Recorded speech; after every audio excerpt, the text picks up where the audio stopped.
I love the Olympics. The Olympics are coming up and I always watch it. I've never been more invested in sports that I don't regularly watch. In particular, I love track and field, especially when Usain Bolt was like killing it.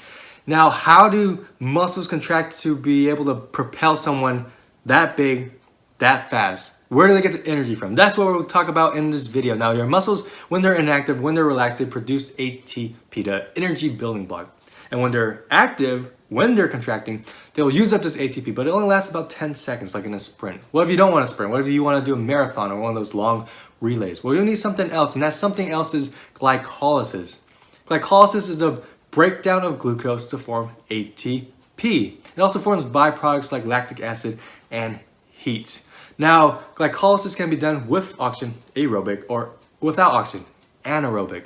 And it breaks down glucose, forms ATP for our muscles to use. Where does that glucose come from? It can come from our blood, like when we eat food, or it can come from our storage. Our body stores glucose in the form of glycogen.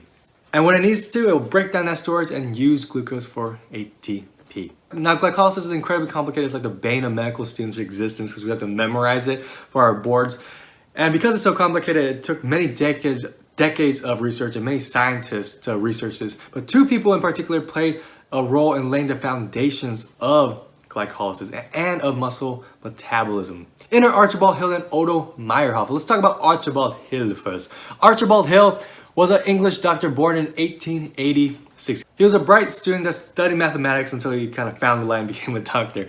Now, his first work was with frog muscles and how they produce heat. At that time, when people were infected with tetanus, infection that caused sustained muscular contractions, they would produce heat. And you kind of needed that sustained and severe muscular contraction because that's the only way you produced enough heat to measure. Back then, the tools weren't fine enough to measure small muscular twitches until Archibald Hill came along.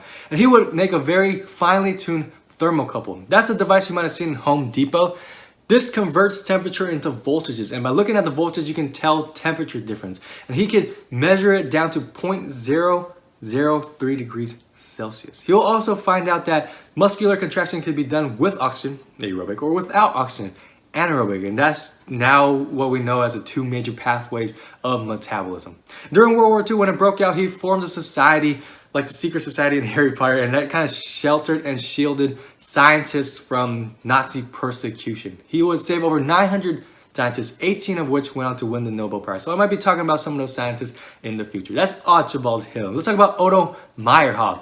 Otto Meyerhof was a German doctor born in 1884. His main research was on glycolysis, and earlier work on organisms like yeast showed that they broke down glucose and formed acid. That's the basis of things like sourdough bread. That's why sourdough bread is kind of sour. And he thought maybe humans are similar. And we are similar. We break down glucose and form acid, lactic acid. And he was able to measure this, and measure this when we were using oxygen, aerobic, and not using oxygen, anaerobic. Again, those two major pathways. He also was able to demonstrate the cyclical nature of metabolism. When we need glucose, we break it down from our glycogen stores, right?